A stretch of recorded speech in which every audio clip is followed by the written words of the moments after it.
আসসালামু আলাইকুম, welcome back to our channel. আজকে যে টপিকটা নিয়ে আমি উপস্থিত হয়েছি, অনেকের কাছে এই টপিকটা কঠিন মনে হতে পারে, আবার অনেকের কাছে সহজও মনে হতে পারে। তো আজকের ভিডিওটা তাদের জন্য যাদের কাছে টপিকটা অনেক কঠিন মনে হয়।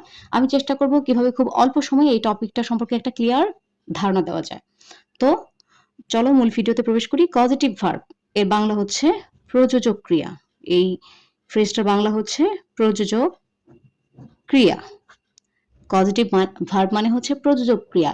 তো এটাকে যদি আমরা একটু বিশ্লেষণ করি, প্রযোজক ক্রিয়া হচ্ছে, আমরা জানি ভার্ব মানে ক্রিয়া। আমরা যা করি, যা হই সেগুলো হচ্ছে ভার্ব। মানে শর্টলি যদি বলি কোনো কিছু করাকেই ভার্ব বলে। কিন্তু আমরা কিন্তু সবসময় নিজে করি না। আমরা আমাদের প্রাত্যহিক লাইফে চলাফেরায় কিন্তু সব কাজ নিজে করি না। কখনো, কখনো অন্যকে দিয়েও কিন্তু কোনো কাজ করিয়ে নিই।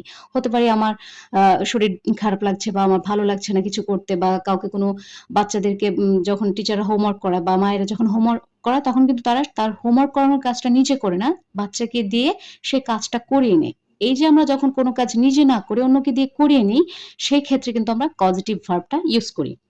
আমরা কিন্তু প্রত্যেকেই নবম দশম শ্রেণীতে ক্রিয়াপদ চ্যাপ্টারে কিন্তু একটা প্রযোজক ক্রিয়া অংশে কিন্তু কয়েকটা এক্সাম্পল পড়েছি। শিক্ষক ছাত্রকে পড়াচ্ছেন, মা শিশুকে চাঁদ দেখায়, সাপুড়ে সাপ খেলা, এই প্রত্যেকটা ক্ষেত্রে কিন্তু আমরা দেখব যে, আমি এক্সাম্পল দুইটা এক্সাম্পল লিখি। মা শিশুকে, বাংলা দিয়ে আমরা ইংরেজিটা শিখবো। মা শিশুকে চাঁদ দেখায়, চাঁদ দেখায়। আবার যদি বলি সাপুড়ে সাপ খেলায়, সাপুড়ে সাপ খেলায়। এখানে আমরা দেখতে পাচ্ছি দেখায়, খেলায়, এই ভার্বগুলোতে আমরা কি বুঝতে পারছি? মা শিশুকে চাঁদ দেখায়। এখানে কিন্তু মা সাবজেক্ট, নিজে কিন্তু চাঁদ দেখে না, সে শিশুকে চাঁদ দেখায়। অর্থাৎ চাঁদ দেখার কাজটা কে করছে? শিশু। শিশুকেই চাঁদ দেখে। আবার সাপুড়ে যে সাপ খেলা, এখানে কিন্তু সাপুড়ে সাপ খেলে না, এখানে সাপের মাধ্যমে কিন্তু সাপ খেলাটা দেখানো হয়। তো আমি এটাই বোঝাতে চাচ্ছি যে, যেই এক্সাম্পলগুলোর মাধ্যমে, অর্থাৎ যে কথাগুলোর মাধ্যমে আমরা বোঝাই যে কোনো একটা কাজ আমরা নিজেরা না করে অন্য কাউকে দিয়ে কাজটা করিয়ে নিই, বা অন্য কাউকে দিয়ে আমার সহযোগিতায় বা সাবজেক্টের সহযোগিতায় কাজটা করাই, সেই ভার্বগুলোই হচ্ছে পজিটিভ ভার্ব। যেমন যদি আমি বলি ইট, এই যে একটা ভার্ব রয়েছে ইট, ইট মানে কি? খাই বা খাওয়া। ইট মানে কি? খাই বা খাওয়া। যখন আমি বলি আই ইট, তখন বোঝা যাচ্ছে যে আমি খাই। এর অর্থ হচ্ছে কি? আমি খাই। এটা বোঝা যাচ্ছে যে কাজটা আমি করছি। কিন্তু যদি বলি she feeds the baby, সে শিশুটিকে খাওয়ায়। এখানে ফিডস মানে কি? খাওয়ায় বোঝাচ্ছে। তো এখানে আমরা দেখতে পাচ্ছি ইট মানে খাই, ফিডস মানে কি, বা ফিড মানে কি? খাওয়ানো, খাওয়াই। তাহলে বোঝাচ্ছে সে শিশুটিকে খাওয়ায়। এই ক্ষেত্রে বোঝা যাচ্ছে এখানে ভার্ব, সাবজেক্ট যে সে রয়েছে, সে কিন্তু শিশুটিকে খাওয়ানোর কাজে সহযোগিতা করছে বা খাওয়াচ্ছে। কিন্তু খাওয়ার কাজটি করছে কিন্তু বেবি বা শিশুটি। এখানে কিন্তু সাবজেক্ট নিজে খাচ্ছে না। খাওয়ার কাজটি সাবজেক্ট নিজে করছে না, শিশুটি করছে। সো এখানে বোঝা যাচ্ছে যে এই ফিড ভার্বটা কি? Positive verb. এই ফিড ভার্বটা পজিটিভ ভার্ব। আর ইট ভার্বটা হচ্ছে কি? আর এদিকে ইট ভার্বটা হচ্ছে আমাদের রেগুলার ভার্ব বা নন পজিটিভ ভার্ব। এই ইট ভার্বটা হচ্ছে রেগুলার ভার্ব বা নন পজিটিভ ভার্ব। এরকম যদি আমি বলি আই লার্ন, আমি শিখি। আই লার্ন, আমি শিখি। কিন্তু যখন বলি আমি কাউকে শিখাই, তখন হয় আই টিচ, আই টিচ। এই ক্ষেত্রেও দেখা যাচ্ছে লার্নের পজিটিভ রূপ রয়েছে। লার্ন এখানে হচ্ছে লার্ন রেগুলার ভার্ব এবং বা নন পজিটিভ ভার্ব, এবং টিচ হচ্ছে কি এখানে? Positive verb. এখানে টিচ হচ্ছে পজিটিভ ভার্ব। তো আমরা দেখতে পাচ্ছি কিছু আমাদের যে ইংলিশ ডিকশনারিতে অসংখ্য ভার্ব রয়েছে, সেখানে অনেক পজিটিভ ভার্বও কিন্তু রয়েছে। কিছু ভার্ব রেগুলার, এই অসংখ্য ভার্বের মধ্যে কিছু সংখ্যক ভার্ব হচ্ছে রেগুলার ভার্ব বা নন পজিটিভ ভার্ব, যেগুলো অন্যকে কোনো কাজ করিয়ে নেওয়ার সরাসরি অর্থ দেয় না। এবং কিছু ভার্ব রয়েছে, কিছু বলতে অসংখ্যই বলবো, ইনফিনিটি, অনেক কিছু ভার্ব রয়েছে কি যেগুলো পজিটিভ অর্থ দেয়। বাট আমরা অনেক সময় দেখে থাকি যে উম এই রেগুলার ভার্বগুলোর মধ্যে সেই ভার্বগুলোকে যখন আমরা সেই ভার্বগুলো দিয়ে কাউকে কোনো কাজ করিয়ে নিতে চাই, তখন কিন্তু সেগুলো সরাসরি পজিটিভ অর্থ দেয় না। যেমন যদি বলি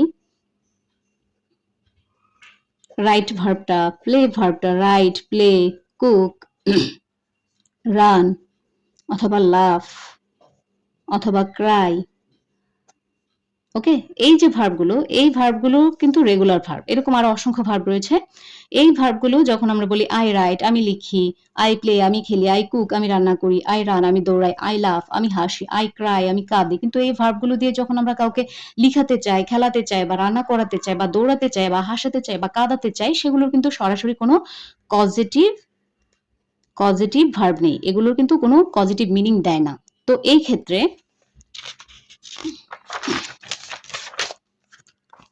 আমরা কি করি, এই যে রেগুলার ভার্বগুলো রয়েছে সেই রেগুলার ভার্বগুলোকে পজিটিভ রূপ দেওয়ানোর জন্য আমরা 5টি ভার্বের সাহায্য নিয়ে থাকি, এই 5টি ভার্বের হেল্প নিয়ে থাকি।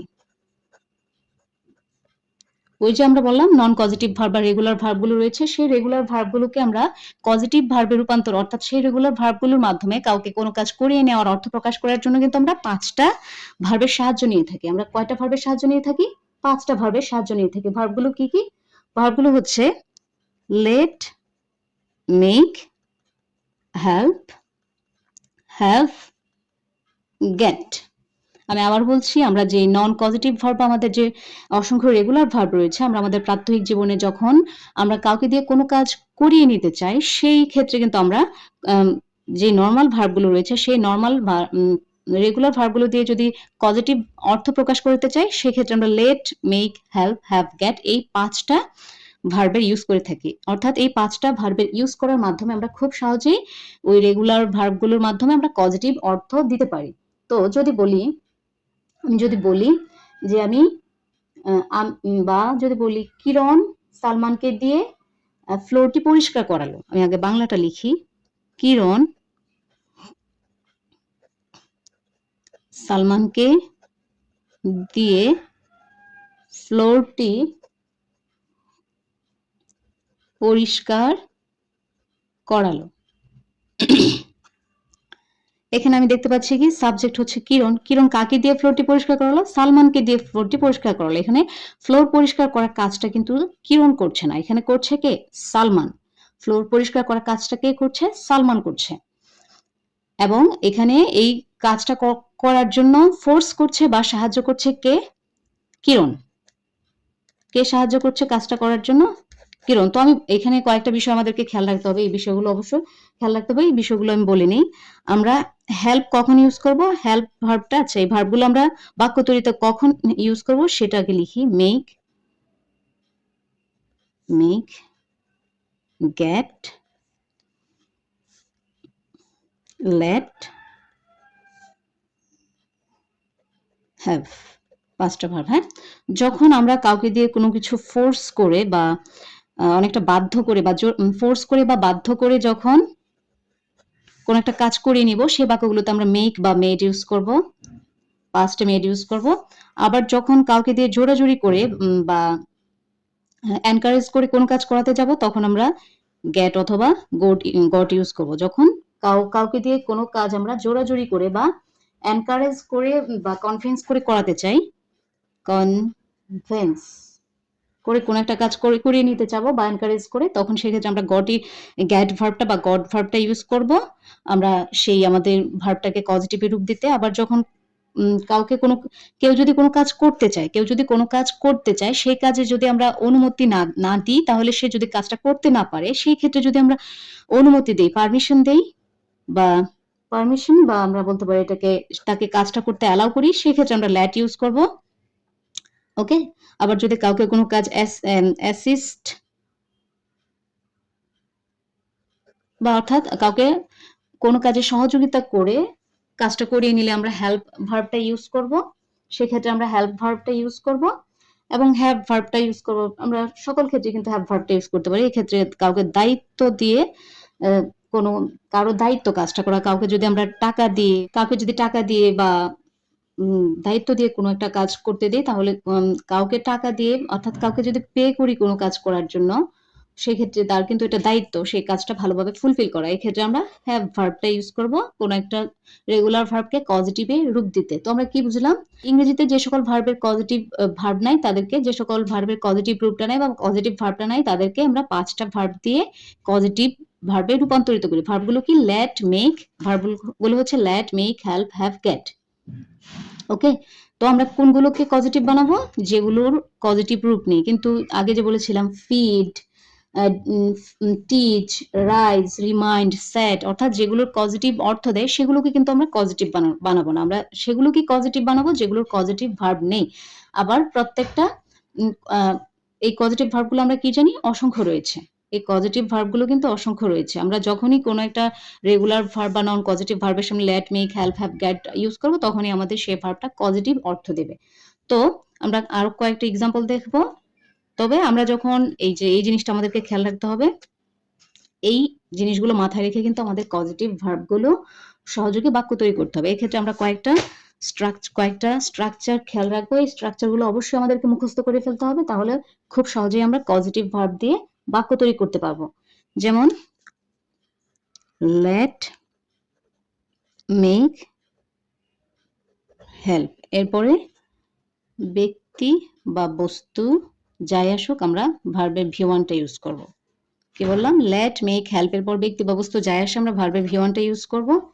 তারপরে হ্যাভ অথবা গেট এর পর যদি শুধুমাত্র বস্তু আসে, অবজেক্ট হিসেবে যদি বস্তু আসে, সেক্ষেত্রে আমরা ভার্বের V3 ফর্ম অর্থাৎ পাস্ট পার্টিসিপল ফর্মটা ইউজ করব। পরবর্তীতে আবার আরেকটা বিষয়, যখন সাবজেক্টের পরে হ্যাভ এর পরে এদিকেও সাবজেক্ট থাকবে, হ্যাভ এর পর যদি শুধুমাত্র ব্যক্তি থাকে অবজেক্ট হিসেবে, হ্যাভ এর পরে যদি অবজেক্ট হিসেবে ব্যক্তি থাকে, সেক্ষেত্রে আমাদের ভার্বের, আচ্ছা এগুলো বেস ফর্ম দিচ্ছি, এগুলো বেস ফর্ম হবে। আবার যদি গেটের পর ব্যক্তি থাকে অবজেক্ট হিসেবে,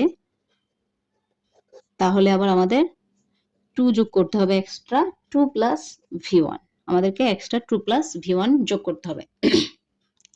এই যে স্ট্রাকচারগুলো রয়েছে, এই স্ট্রাকচারগুলো আমাদেরকে একদম মুখস্থ করে ফেলতে হবে যদি আমরা পজিটিভ ভার্ব দিয়ে অসংখ্য সেন্টেন্স মেক করতে চাই এবং পরীক্ষায় পজিটিভ ভার্ব সংক্রান্ত প্রবলেমগুলো যদি সঠিক সমাধান করতে চাই। তো আমি আবারও বলছি, আমাদের যে 5টা পজিটিভ ভার্ব দিয়ে আমরা অসংখ্য পজিটিভ ভার্ব সহযোগে বাক্য তৈরি করব, এগুলোর ক্ষেত্রে আমাদের স্ট্রাকচারটা হবে subject plus let, make, help. Let, make, হেল্পের পর ব্যক্তি বা বস্তু যাই আসুক, আমি আবার বলছি লেট, মেক, হেল্পের পর ব্যক্তি বা বস্তু যাই আসুক, এই ক্ষেত্রে আমাদের ভার্বের বেস ফর্মটা বসাতে হবে। লেট, মেক, হেল্পের পর ব্যক্তি বা বস্তু যাই আসুক, আমাদেরকে ভার্বের বেস ফর্মটা বসাতে হবে। তারপর হ্যাভ এবং গেটের পর পরবর্তী দুইটা কি? লেট, মেক, হেল্প, এখানে 3টা, এখানে 2টা। হ্যাভ এবং গেটের পর যদি শুধুমাত্র অবজেক্ট হিসেবে বস্তু থাকে, থিং থাকে, অবজেক্ট হিসেবে যদি বস্তু থাকে, তাহলে আমাদের ভার্বের পাস্ট পার্টিসিপল ফর্মটা, অর্থাৎ ভার্বের পিপিটা আমরা ইউজ করব, ভার্বের পিপি ইউজ করব।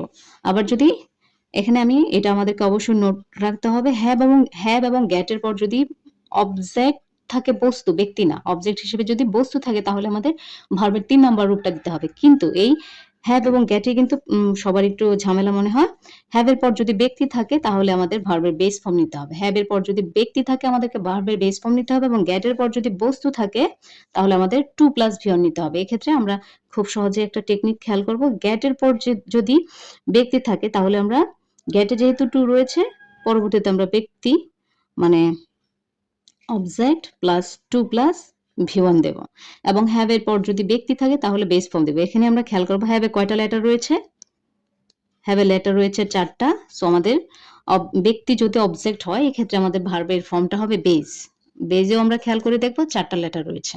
তারপর গেটের পর যদি ব্যক্তি আসে, সেক্ষেত্রে গেটে যেহেতু 2 রয়েছে, সো আমাদেরকে গেট টু বসাতে হবে। গেট টু বারবার বললে এবং প্র্যাকটিস করলে কিন্তু আমাদের মুখে এটা চলে আসবে। গেটের পর যদি ব্যক্তি আসে, তাহলে এর পরবর্তীতে আমরা 2 বসাবো, গেট টু, এবং 2 বসিয়ে ভার্বের V1 ফর্ম দেব, যেটাকে আমরা ইনফিনিটিভ বলে থাকি। ইনফিনিটিভ অর্থাৎ 2 প্লাস V1 বা ভার্বের বেস ফর্ম, V1 বা ভার্বের বেস ফর্ম। তো আশা করছি এই স্ট্রাকচারগুলো ক্লিয়ার হয়েছে, এবং এই স্ট্রাকচারগুলো মনে রাখার জন্য আমাদেরকে অবশ্যই মুখস্থ রাখতে হবে এবং খাতায় লিখে লিখে প্র্যাকটিস করতে হবে। তো চলো কিছু এক্সাম্পল দেখি। যদি বলি তিনি তার ছেলে মেয়েকে দিয়ে বাড়ির কাজ হোমওয়ার্ক করালেন। যদি বলি যে তিনি তার ছেলে মেয়েকে দিয়ে হোমওয়ার্ক করালেন, এই ক্ষেত্রে আমরা দেখতে পাচ্ছি তিনি যে সাবজেক্ট রয়েছে শি বা হি, তিনি কিন্তু নিজে হোমওয়ার্ক করলেন না, তিনি তার চিলড্রেন্সদের দিয়ে হোমওয়ার্ক কি করালেন। এক্ষেত্রে তিনি নিজে কাজটা করছেন না, অন্যদেরকে দিয়ে কিন্তু কাজটা করিয়ে নিচ্ছেন। এক্ষেত্রে এটা ট্রান্সলেশন হবে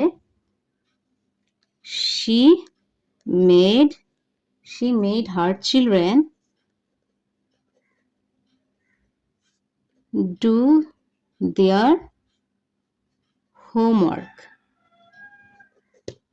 বাক্যটা খেয়াল করো, এখানে তিনি তার ছেলে মেয়েদেরকে দিয়ে হোমওয়ার্ক করালেন। তো আমরা কিন্তু ছোটবেলা থেকে সবাই কিন্তু হোমওয়ার্ক করাতে একটু অনীহায় দেখায়, অনেক সময় হোমওয়ার্ক করতে চায় না। সেই ক্ষেত্রে আমরা কিন্তু বাধ্য করে আমাদের প্যারেন্টসরাও কিন্তু বাধ্য করে হোমওয়ার্ক করাতো, বা টিচাররাও কিন্তু আমাদেরকে বাধ্য করে হোমওয়ার্ক করাতো, অর্থাৎ ফোর্স করে। যে বাক্যগুলোতে বোঝা যাবে যে কোনো একটা কাজে বাধ্য করে করানো হয়েছে বা বাধ্য করে করতে হয়েছিল, সেক্ষেত্রে আমরা মেডটা ইউজ করব। সেক্ষেত্রে আমরা কোনটা ইউজ করব? এই ভার্ব। মেড থেকে কিন্তু মেড এসেছে, যেহেতু এটা পাস্ট টেন্সের উদাহরণ, সেই কারণে আমরা এখানে মেড দিয়েছি। she made her children do their homework। তাদের হোমওয়ার্ক করাতে বা বাড়ির কাজ করাতে কি বাধ্য করলেন, সেক্ষেত্রে আমরা মেড দিয়েছি। এক্ষেত্রে আমরা স্ট্রাকচারটা কি দেখতে পাচ্ছি? আমরা বলেছিলাম লেট মেক হেল্পের পর ব্যক্তি বা বস্তু যাই আসুক, পার্সন অথবা থিং যাই আসুক, আমাদের ভার্বের বেস ফর্মটা নিতে হবে। আমরা কি ভার্বের বেস ফর্মটা নিয়েছি। ওকে, এই যে চিলড্রেন ডু, এটা কিন্তু বেস ফর্ম, ভার্বের বেস ফর্ম।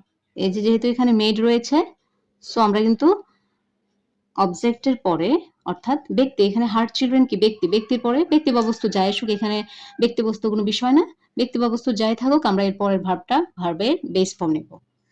এটা আশা করি ক্লিয়ার হয়েছে। অর্থাৎ আমি আবারও বলছি, লেট মেক হেল্পের পর অবজেক্ট হিসেবে ব্যক্তি বা বস্তু যাই আসুক না কেন, আমরা ভার্বের বেস ফর্মটা নেব। আমরা ভার্বের কি বেস ফর্মটা নেব। তো আরো কয়েকটা এক্সাম্পল দেখি।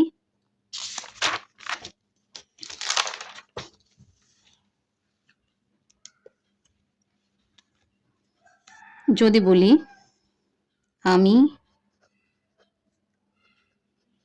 আমার গাড়িটি রিপেয়ার করিয়েছি, রিপেয়ার বা মেরামত করিয়েছি। আমি আমার গাড়িটি মেরামত করিয়েছি। এক্ষেত্রে দেখতে পাচ্ছি গাড়ি মেরামত করার কাজটা কিন্তু আমি করছি না, এটা হয়তো বা কোনো মেকানিকের কাছ থেকে বা কোনো ওয়ার্কশপ থেকে কিন্তু আমরা আমাদের গাড়িটা বা আমি আমার গাড়িটা রিপেয়ার করিয়েছি। এক্ষেত্রে আমার বাক্যটা হবে এরকম, আই, যেহেতু এটা পাস্ট বোঝাচ্ছে করিয়েছি, so I got my car repaired, I got my car repaired. তো এটা কিভাবে বাক্যটা তৈরি হয়েছে সেটা দেখি। আমি বলেছিলাম গেট এবং হ্যাভ এর পর যদি বস্তু থাকে, গেট এবং হ্যাভ এর পর যদি বস্তু থাকে, সেক্ষেত্রে আমরা ভার্বের V3 ফর্মটা নেব।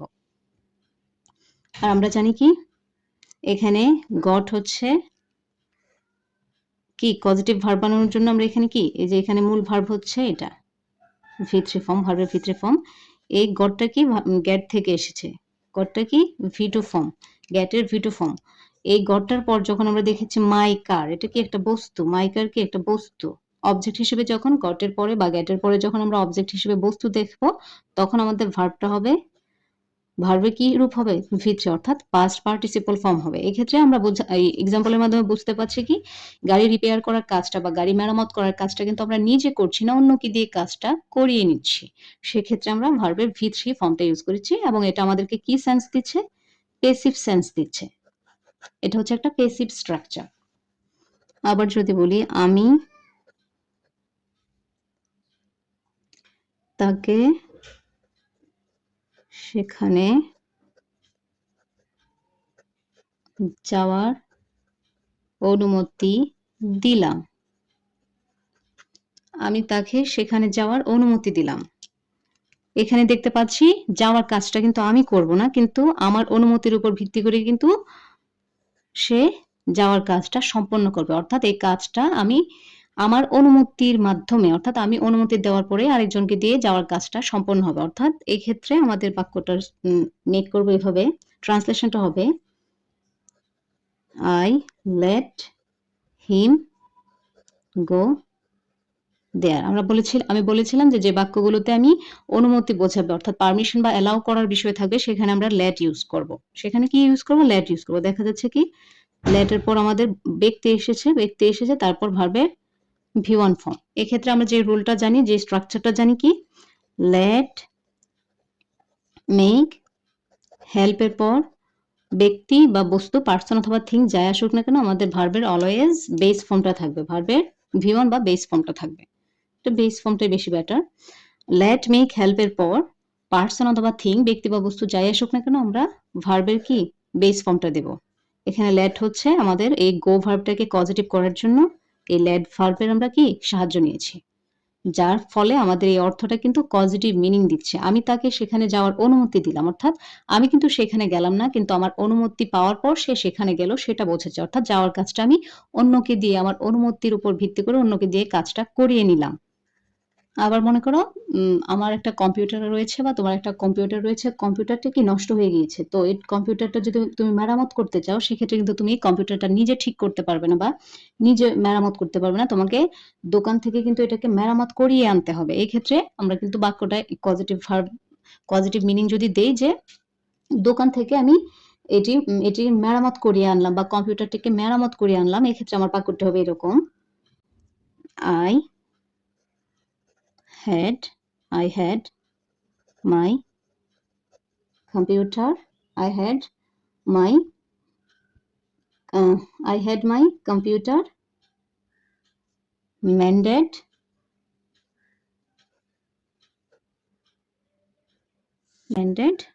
at a shop.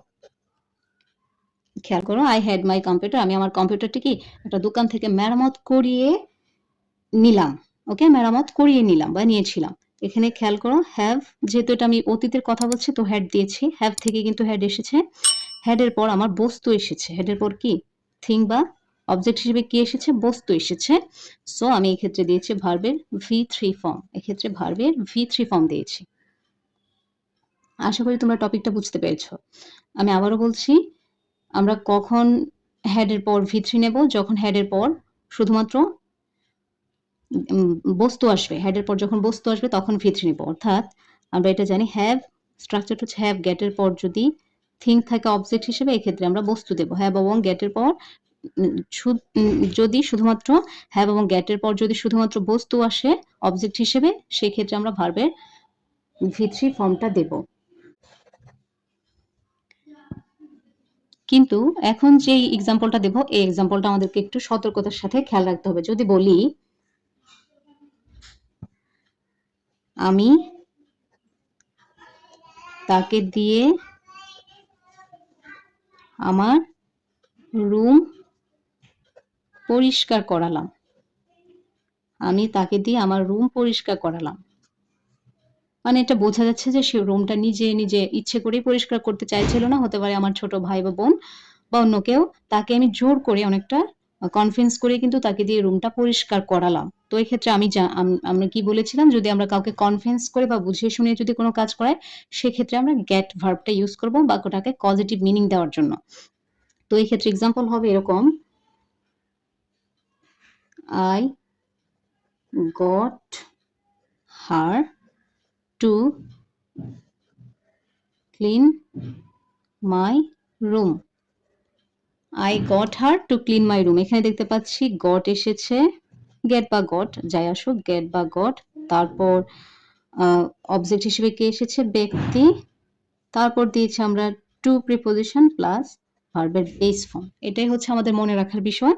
আমরা যখন get বা got এর পর যদি আমরা ব্যক্তি দেই, একবার বলেছি get অথবা have এর পর যদি বস্তু থাকে সেক্ষেত্রে কিন্তু আমাদের V3 ফর্ম অলওয়েজ। হ্যাভ এবং গেটের পর যদি বস্তু থাকে তাহলে V3, কিন্তু যখন অনলি গেটের পর, শুধুমাত্র যখন গেটের পর ব্যক্তি আসবে সেক্ষেত্রে আমাদেরকে সে ব্যক্তির পরে অবজেক্টের পর আমাদেরকে টু বসিয়ে ভার্বের বেস ফর্ম দিতে হবে, যা আমরা এক্সাম্পলে দেখতে পাচ্ছি। এখানে গট এসেছে, যেহেতু এটা প্রেজেন্ট পাস্ট ইনডিফিনিট টেন্সে রয়েছে, গেট থেকে গট নিয়েছি, এখানে গট এসেছে। তারপর আমরা কি দিয়েছি? অবজেক্ট হিসেবে কে এসেছে? পার্সন। ব্যক্তি এসেছে, অবজেক্ট হিসেবে ব্যক্তি এসেছে হার। তারপর দিয়েছি এই যে টু হচ্ছে একটা প্রিপোজিশন, টু প্রিপোজিশন দিয়েছি। তারপরে ক্লিন, আমরা কিন্তু ভার্বটাকে বেস ফর্মে রেখেছি, ক্লিন বেস ফর্মে রেখেছি। এই ক্ষেত্রে আমরা এই স্ট্রাকচারটা কিভাবে বলবো? গেটের পর বা গটের পর যদি অবজেক্ট হিসেবে ব্যক্তি আসে বা পার্সন আসে, সেক্ষেত্রে আমরা টু প্লাস ভার্বের বেস ফর্ম দেবো, যেটাকে আমরা সংক্ষেপে বলতে পারি ইনফিনিটিভ। আশা করছি প্রত্যেকটা এক্সাম্পলের মাধ্যমে এবং পুরো সেশনটার মাধ্যমে তোমরা কিন্তু কজেটিভ ভার্ব সম্পর্কে একটা ভালো ধারণা পেয়েছো। তো আমি আবারও বলছি কজেটিভ ভার্বগুলো কি? কজেটিভ ভার্বগুলো হচ্ছে সেই ভার্বগুলো যে ভার্বের মাধ্যমে সাবজেক্ট নিজে কাজটা না করে অবজেক্টকে দিয়ে কাজটা করিয়ে নেয়। সাবজেক্ট নিজে কাজটা না করে অবজেক্টকে দিয়ে কাজটা করিয়ে নেয়। তো আমরা আমাদের প্রাত্যহিক লাইফে কিন্তু সবসময় নিজে কাজ করি না, অন্যকে দিয়েও কাজ করিয়ে নিই। সেক্ষেত্রে প্রত্যেকটা ভার্বের কিন্তু কজেটিভ রূপ নেই। সেইজন্য সেই ভার্বগুলোকে পজিটিভ ভার্বে রূপান্তরিত করার জন্য এবং বাক্যকে পজিটিভ সেন্স দেওয়ার জন্য আমরা make, let, help, have, get এই ৫ টা ভার্ব ইউজ করি। এগুলো খুবই কমন, এগুলো বিভিন্ন পরীক্ষায় এসে থাকে। এই ভার্বগুলো ইউজ করার মাধ্যমে আমরা কোনো একটা বাক্যকে পজিটিভ বাক্যে বা পজিটিভ সেন্সে রূপান্তরিত করি, যার মাধ্যমে আমরা বুঝি কোনো একটা কাজ আমরা নিজে না করে অন্যকে দিয়ে কাজটা করিয়ে নিই। তো আজকে ভিডিওটা এই পর্যন্ত। পরবর্তীতে আরো কোনো টপিক নিয়ে আবার উপস্থিত হব। Till then keep learning and keep growing. আল্লাহ হাফেজ।